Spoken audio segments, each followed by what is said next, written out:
Friends, வணக்கம் வணக்கம் வணக்கம். இயல்பான வாழ்க்கை சேனலுக்கு உங்களை அனைவரையும் அன்போடு அழைக்கிறேன். ஃப்ரெண்ட்ஸ், நான் இன்றைக்கி பஸ்தா சமைக்க போகிறேன். ஃப்ரெண்ட்ஸ், நிறைய பேருக்கு பஸ்தா பிடிக்காது. ஆனால் இப்படி சமைச்சு சாப்பிட்டா உங்கள் எல்லோருக்கும் பிடிக்கும். ஃப்ரெண்ட்ஸ், எனக்கே பஸ்தானா பிடிக்காது.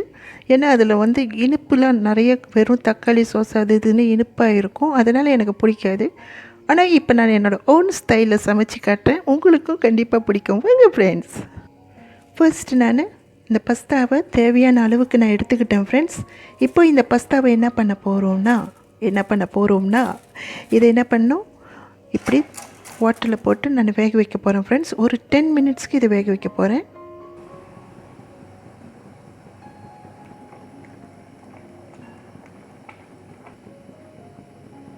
பஸ்தா நல்லா வேகட்டும். ஃப்ரெண்ட்ஸ், ஒரு 10 மினிட்ஸ்க்கு நல்லா வேகட்டும். இன்னும் 10 மினிட்ஸ் ஆகலை. இந்த கேப்பில் நம்ம என்ன பண்ணலாம், இதுக்கு தேவையான மசாலா பொடி ரெடி பண்ணிக்கலாம். ஃப்ரெண்ட்ஸ், 1 டேபிள் ஸ்பூன் மசாலா பொடி,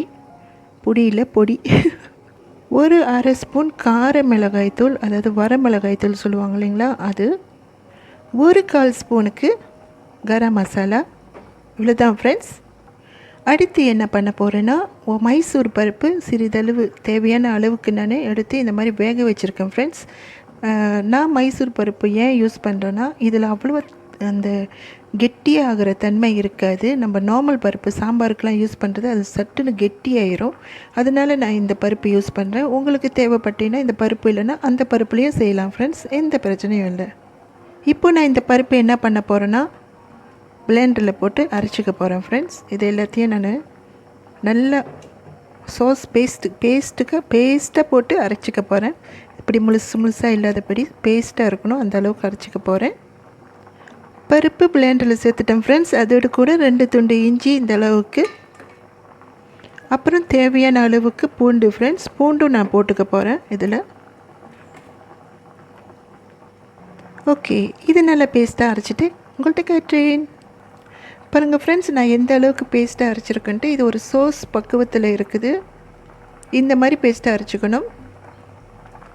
இந்த பாஸ்தா ஒரு 10 மினிட்ஸ்க்கு நல்லா வெந்துருச்சு. ஃப்ரெண்ட்ஸ், இப்போ நான் என்ன பண்ண போகிறேன், இது எல்லாத்தையும் எடுத்து தனி பாத்திரத்தில் எடுத்து வச்சுக்க போகிறேன். ஃப்ரெண்ட்ஸ், பாருங்கள் ஃப்ரெண்ட்ஸ், நான் வடிகட்டிட்டு இந்த மாதிரி எடுத்து வச்சுக்கிட்டேன். இப்போ இதில் தண்ணியே இல்லை. வாங்க ஃப்ரெண்ட்ஸ், நெக்ஸ்ட் ஸ்டெப் போகலாம்.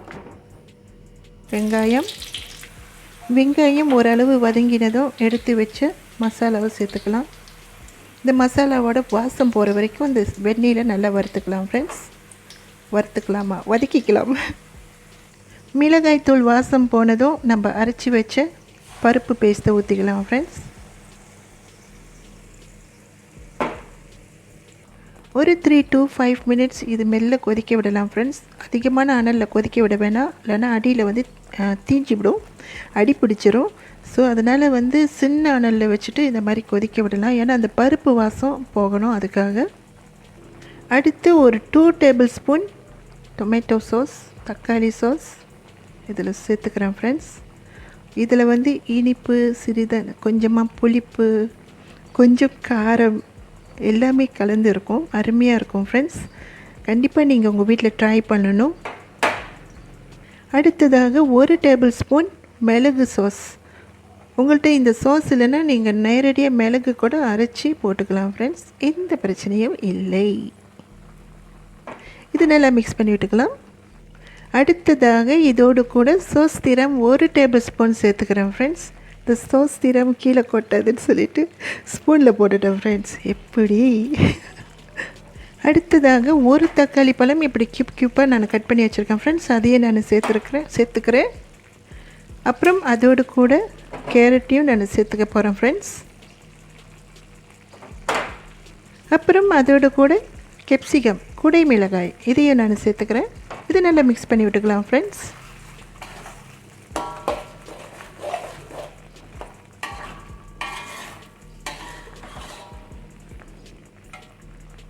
நான் பருப்பு வேக வைக்கும்பொழுது நான் கொஞ்சம் உப்பு போட்டு தான் வேக வச்சேன். ஃப்ரெண்ட்ஸ், அதை மனசில் வச்சுக்கிட்டு இப்போது நான் என்ன பண்ண போகிறேன், தேவையான அளவுக்கு உப்பு போட்டுக்க போகிறேன். ஃப்ரெண்ட்ஸ், உப்பு இல்லா பண்டம் குப்பையிலே, அதனால் உப்பு கரெக்டாக சேர்த்துக்கணும் நம்மளுடைய சமையலில். ஓகே, கடைசியாக நான் இப்போ என்ன பண்ண போகிறேன்னா, க்ரீமர் பால் கொஞ்சம் சேர்த்துக்க போகிறேன். ஃப்ரெண்ட்ஸ், இது நல்ல ஒரு க்ரீமியான ஒரு டேஸ்ட்டு கொடுக்கும், செம்மையாக இருக்கும். ஃப்ரெண்ட்ஸ், ஓகே, அவ்வளோதான் ஃப்ரெண்ட்ஸ். நான் ப்ரே பண்ணிவிட்டு உங்கள்கிட்ட காட்டுறேன். பாருங்கள் ஃப்ரெண்ட்ஸ், இது பார்க்க மட்டும் இல்லை, சாப்பிடவும் செம்மையாக இருக்கும் ஃப்ரெண்ட்ஸ். இது இனிக்காது, நல்லா உரப்பாக இருக்கும். லைட்டான இனிப்பு, புளிப்பு, உரப்பு எல்லாம் கலந்து இருக்கும் ஃப்ரெண்ட்ஸ். பஸ்தாவை பிடிக்காதவங்களும் பிடிச்சி சாப்பிடுவீங்க. இந்தியன் ஸ்டைல் பஸ்தா மசாலாவை பார்த்துருக்கீங்களா? அது இது தான். இது ஓன் ஸ்டைல், ஓன் ரெசிபி. நீங்கள் ட்ரை பண்ணுங்கள் ஃப்ரெண்ட்ஸ், கண்டிப்பாக உங்களுக்கு பிடிக்கும். அப்படி நீங்கள் ட்ரை பண்ணிங்கன்னா எப்படி இருக்குதுன்னு சொல்லிட்டு கமெண்ட் பாக்ஸில் கண்டிப்பாக சொல்லுங்கள் ஃப்ரெண்ட்ஸ். இந்த உணவை உங்கள் எல்லோருக்கும் டெடிகேட் பண்ணுற சமர்ப்பிக்கிறேன். உங்கள் சார்பாக நான் சாப்பிட்டுக்கிறேன் ஃப்ரெண்ட்ஸ். ஓகே, நான் சாப்பிட்டேன், நீங்கள் சாப்பிட்ட மாதிரி. ஓகேவா? இந்த வீடியோவை பார்க்குறேன் நீங்கள் புதியவராக இருந்தால் சாரி ஃப்ரெண்ட்ஸ், எனக்கு கொஞ்சம் இந்த மாதிரி திக்கு வாயில். ஸோ திக்கும், ஏன்னா எனக்கு கொஞ்சம் ப்ராப்ளம் பேசுகிறதுல, அதனால் நான் ட்ரை பண்ணுறேன் உங்களுக்காக. ஸோ கொஞ்சம் பொறுத்துக்கோங்க. இந்த சேனலை நீங்கள் புதுசாக பார்க்குறவங்களா இருந்தீங்கன்னா மறந்துடாமல் என்னோடய சேனலை விசிட் பண்ணுங்கள். என்னோடய மற்ற வீடியோலாம் பாருங்கள், உங்களுக்கு கண்டிப்பாக பிடிக்கும். சேனலை சப்ஸ்கிரைப்ஸ் பண்ணுங்கள். அப்புறம் பெல் ஐக்கான் தட்டிட்டு ஆல் வச்சுக்கோங்க ஃப்ரெண்ட்ஸ். அப்போ தான் நான் போடுற ஒவ்வொரு சமையலும் உங்களுக்கு நோட்டிஃபிகேஷனில் வரும். தேங்க்யூ ஃபார் வாட்சிங் ஃப்ரெண்ட்ஸ். தேங்க்யூ, டாடா, பாய். அருமையாக இருக்குல்ல? ஓகே, நான் சாப்பிட்றேன்.